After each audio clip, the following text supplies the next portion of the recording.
नमस्कार. मकर संक्रांतीच्या तुम्हा सगळ्यांना खूप खूप शुभेच्छा. आयुष्यात तीळ तीळ आनंद रोज तुम्हाला सगळ्यांना मिळत राहो. आज आपण तू हिरे माझा मितवा ह्या सिरियलमध्ये पाहणार आहोत.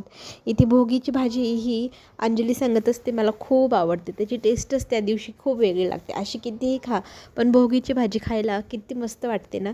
तिथे छान प्रकारे त्यांच्या दोघींच्या गप्पा चालू असतात आणि गप्पा करता करता ती विचारू लागते, तू आवडते का तुला? तर ती सांगते, हो, आमची आई पण खूप छान भाजी बनवायची. ही तिच्या हाताची चवच वेगळी होती. असं म्हणत ईश्वरी तिच्या आईची आठवण काढत असते. तर इथे अंजली पण जुन्या गोष्टी आठवून इमोशनल होत असते. आणि मग आपल्याला असं पाहायला मिळेल, इकडे नम्रताची मिठाईचं जे पार्सल द्यायचं असतं तर गाडी आली नसते. मग आकाश मदत करत असतो. आकाशच्या गाडीमध्ये सगळं सामान लोड केलं जातं आणि आकाशसोबत इथे नम्रताही मिठाईचं बॉक्स पोचवायला जाणार असते. ती आईला सांगते, आई काळजी करू नको, तू इथली काळजी घे फक्त. मग छान प्रकारे बॉक्सेस वगैरे ठेवल्यावरती दोघंजण गप्पा मारत असतात. गप्पा मारता मारता ते एकमेकांना छेडछाड करता करता हातामध्ये हात टाळी देतात. ते टाळी दिल्यानंतर हात दोघांचा बोलता बोलता तिथेच राहून गेलेला असतो. नम्रताच्या आईला हे सगळं जरा खटकतं. हे दोघंजणं मित्रमैत्रीण आहेतच, त्याच्या पलीकडे जर यांच्या मनात काही चालू असेल तर, आणि तसं जर असेल तर किती मोठं संकट येणार याची जाणीव त्यांना झाली नाही तर. खरं तर इथे वल्लवीच्या एका मैत्रिणीने पण आकाशला एका मुलीसोबत असं गप्पा मारताना पाहिले. ती आता फोन करून वल्लवीला घाईघाईने सांगायला निघालेली असते. ईश्वरीची आई म्हणते, ह्या दोघांमध्ये फक्त मैत्री असू दे, निखळ मैत्री, यांच्यात काही प्रेम वगैरे जर झालं तर ह्या दोघांना दुरावा सहन होणार नाही. कारण ज्या वेळेला त्यांना सत्य कळेल त्यावेळेला हे सगळं नाते संपणार आहे. इथे राकेश आलेला असतो आणि तो आल्यानंतर म्हणत असतो की मी इथे खूप छान तयारी करायला गेलो होतो. ईश्वरीची पहिली संक्रांत आहे घरामध्ये, त्याच्यासाठी तिला सरप्राईज द्यायसाठी. तर अंजली म्हणू लागते, अच्छा, तू यांना सरप्राईज देणार? काय देणार? तर तो म्हणतो, सरप्राईज सांगायचं नसतं. ती म्हणते, सांगा ना. मग तो सांगतो, अगं मी काय देऊ शकणार आहे यांना, माझी कुठे एवढी परिस्थिती. हां, फक्त मी गोड गोड बोलू शकतो बरं का. तर इथे अंजली म्हणते, अहो त्यात काय एवढं, तुम्ही अगदी रोजच गोड गोड बोलतात, तुमचं बोलणं कधी कडू वाटतच नाही. ईश्वरी ही तेच म्हणते, हो, ते तुमचं गोड बोलणं आहे ना, ते आपल्यामध्ये असंच असू द्या आणि मी जे बोलते ते माझ्याकडनं तुमचं गोड बोलणं तसंच असू द्या. इथे ती त्याला टॉन्ट मारत असते आणि तो तिच्याकडे रागाने मग पाहू लागलेला असतो. त्यानंतर आता नम्रता आणि आकाश मिठाईचे बॉक्स व्यवस्थित ठिकाणी देऊन आलेले असतात. नम्रता आकाशला म्हणू लागते की मला किती वेळा तुम्हाला थँक्स म्हणावा असं झालं. खरंच देव धावून येतो ना, तसे तुम्ही माणसं धावून आलात, याचा मला आज अनुभव आलेला आहे. आज मी संकटात होते तर तुम्ही देवासारखे धावून आलात. तुमचे किती वेळा आभार मानू असं झालं आहे मला. तर तो म्हणतो असतो, आता काय करणार? तर ती म्हणते, तुमच्याच घरी मला बोलवलं इशूने, तर आपण दोघंजणं तुमच्याच घरी जाऊया. मग ते घरी जायला निघालेले असतात. अर्णवला संध्याकाळी लवकर घरी या असं सांगितलेलं असतं ईश्वरीने. मग तो घरी आलेला असतो. त्याच्या मागेच लगेच ईश्वरी ब्लॅक कॉफी घेऊन येते. तर तो म्हणतो, मला नको आहे, तू कशाला आणली? तर ती म्हणते, आज मी तुम्हाला लवकर बोलवलं, तुम्ही माझ्यासाठी लवकर आलात म्हणून म्हटलं तुम्हाला लवकर कॉफी द्यावी. तुम्हाला ब्लॅक कॉफी आल्या आल्या हवी असते, मला माहिती आहे, म्हणूनच मी आणली. तर इथे अर्णव ॲटिट्यूड दाखवत असतो की मला कॉफीच पाहिजे नाही, तू घेऊन जा. तर ईश्वरी त्याला म्हणत असते, अहो खूप छान कॉफी आहे, नक्की पिऊन पा, नाही तर मी पिऊन टाकू का?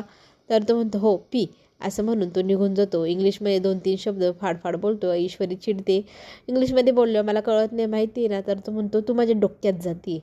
तर ती म्हणते, अच्छा, असं मराठीत बोललं ना, मला कळलं अशा भाषेत. ती कॉफी ठेवते आणि बाहेर निघून जाते. अर्णव पूर्ण रूममध्ये चेक करतो ती गेली की नाही.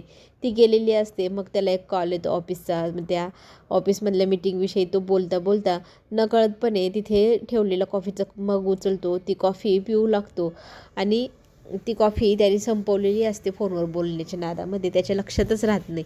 इथे आकाश मात्र आता घरी आलेला असतो. नम्रताची गप्पा मारत मारत घरात येतो. ईश्वरी तिला पाहिलं, ताई तू आली, बरं झालं, असं म्हणत पळत सुटलेली असते. वल्लवी आता इथे नम्रताला म्हणू लागते की तू इथे. तर ती म्हणते, मला हलव्याची दागिने करायला ईश्वरीने बोलवलं. तर आकाश तू हिच्यासोबतच कसा आला म्हणून ती प्रश्न विचारू लागते. तर तो म्हणतो, आई आम्ही वाटेत भेटलो म्हणून आलो, तू त्या वाटेला का गेला होतास असंही ती विचारू लागते. तर तो म्हणतो, आई तू काय आमच्यावर नजर ठेवली आहे का? आम्ही कुठे गेलो, काय केलं, किती डिटेक्टिव्हगिरी करतेस गो तू, असं म्हणत तो आईशी बोलू लागतो. आई त्याची रागाने त्याच्याकडे पाहते. तिला ना थोडंसं डाऊट ह्या दोघांमध्ये काहीतरी चालू आहे. तर चालू असेल तर लवकरच बंदही करावी लागेल. आणि अंजली ताई तिथे येते हलव्याचे दागिने बनवायची. मग काय काय करायचं सगळी माहिती इथे नम्रताला देऊ लागते. नम्रता मग ती म्हणते हो आपण बनवूया, काही वेळ लागणार नाही, मला खूप प्रॅक्टिस आहे बनवायची. तर इथे आकाश म्हणू लागतो की मला पण हलव्याचे दागिने हवे आहे. तर अंजली म्हणू लागते भाऊ तू आधी लग्न कर, लग्न केल्यानंतर तुझी हौस पूर्ण करू हलव्याच्या दागिन्यांची. तर नम्रताला तो म्हणतो तू बनवशील का माझ्यासाठी? तर ती हो म्हणते. तर इथे लगेचच वल्लवी चिडते काही गरज नाही, आणि तुला काय गरज रे हलव्याची दागिने घालायची? इथे चेष्टा मस्करी चालू असते. आई जास्त सिरियस घेऊ नको असे आकाश म्हणू लागतो. मग अंजली सांगू लागते की चला आपण हलव्याचे दागिने बनवायचे ना, तुला मी सगळं सामान दाखवते, काय काय हवं आहे काय काय नाही सगळं बघून घे. मग नम्रता त्यांच्यासोबत जाते हलव्याच्या दागिन्यांमध्ये बनवण्यासाठी. मदत काय काय हवी तेही विचारू लागते. इथे वल्लवी म्हणत असते की तुम्ही सगळे दागिने बनवले की ते कसे नासवायचे, कसे खराब करायचे, ज्याच्यामुळे ईश्वरी आणि आर्नवमध्ये भांडण कसं होईल हे पाहिलं मी आहेच. तिचा प्लॅन आहे की काहीतरी करून ते दागिने खराब करायचे. ईश्वरी खोलीमध्ये जाते. आर्नव बसलेला असतो, कॉफी पिलेली असते, तिने पाहिलेलं असतं पण मुद्दाम ते आता त्याच्या हातातल्या कड्याचं माप घेते, अंगठीचं माप घेते, गळ्यातले माप घेते. तर आर्नव विचारू लागतो तू कशाला माझ्या हाताचं याचं त्याचं मेजरमेंट घेते? तर ती सांगू लागते अहो मला ना दागिने बनवायचे, तुमच्यासाठी बनवावे लागेल ना म्हणून मेजरमेंट घेते. तर तो म्हणतो तू बनवले ना तरी मी घालणार नाही, ते गटारात फेकून देईल मी. तर ती म्हणते काय एवढ्या मेहनतीने मी जे दागिने बनवेल ते तुम्ही गटारात फेकाल?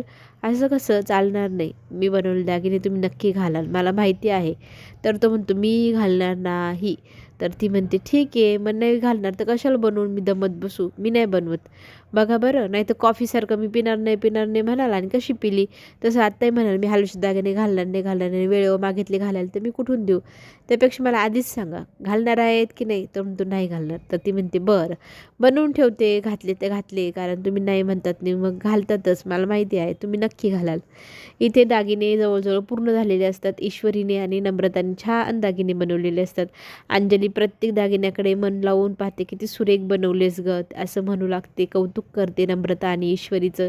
आणि मी जर असे दागिने बनवायला बसले असते 3-4 दिवस लागले असते असंही ती बोलू लागते. मग नम्रता आणि ईश्वरी म्हणू लागतात की आम्हाला ना पहिल्यापासून प्रॅक्टिस आहे त्याच्यामुळे आमच्याकडनं ते बनतात लवकर. त्यातच ना तिथे आकाश येतो आणि आकाश पण खूप कौतुक करू लागतो त्या दागिन्यांचं, किती सुंदर आहे, किती रेखीव आहे. तर अंजली म्हणते बघ तुझी बायको पण ह्या घरात ज्या वेळेला येईल ना, तुमची संक्रांत राहील ना, ती पण तुझ्यासाठी असे सुंदरसे दागिने बनवेल. तर तो म्हणतो हो नम्रता तू बनवशील ना? तर सगळेजण त्याच्याकडे पाहू लागतात. तर तो म्हणू लागतो की तू तेव्हा पण येशील ना असं मग बनवायला, कारण मदत लागते ना. आता ईश्वरीला कशी मदत लागली नम्रताची तशी. मग अंजली त्याला म्हणते काय थट्टा मस्करी करत असतो सारखी, बस बरं गप. तर इथे दागिन्यांचं छान प्रकारे कौतुक वगैरे झालेलं असतं. खूप सुंदर दागिने, अंगठी वगैरे सगळं काही एकदम रेखीव बनली आहे म्हणून सगळेजण कौतुक करू लागतात. इथे वल्लवी पाठीमागून पाहत असते. वल्लवीचा प्लॅन आहे की कोणी इकडे तिकडे गेलं की दागिने खराब करायचे. ईश्वरी आणि आर्नवमध्ये भांडणं होईल अशी ती आता सोय करणार आहे. ती सतत वाट पाहत आहे थोडेसे इकडे तिकडे व्हावे म्हणून. तर इथे नम्रता म्हणू लागते की दागिने आपण आजीला दाखवून यायचे का, आजीला आवडतायत की नाही, काही चेंजेस करायचे का. मग ईश्वरीचे दागिने घेऊन नम्रता जाते आणि आपली ईश्वरी पण तिच्या मागेच जाते. आणि आर्नवसाठी बनवलेले दागिने तिथे टेबलवरतीच राहतात. त्यांच्यावरती आता खासखुशीची पावडर इथे वल्लवी टाकते आणि ते सगळं काही ईश्वरी पाहते. पुढील भागात आपल्याला हे पाहायला मिळेल. आजीने सात्विकाची साडी इथे ईश्वरीला दिलेली असते की तू ती संक्रांतीला घालावी, आणि त्या आता ही साडी घालण्याचा चांगलाच गळ आजीने घातला आहे तिची इच्छा पूर्ण करायला हव्या म्हणून. पण आर्नव म्हणू लागतो की आजीला यातलं काही माहीत नाही, त्याच्यामुळे आजीने एवढा हट्ट केला आहे की तू दागिने घाल, तू माझ्या आईची साडी घाल. पण तू असं काहीही करणार नाही, कारण माझ्या आईच्या साडीचं मान तू राखावा अशी माझी इच्छा नाही.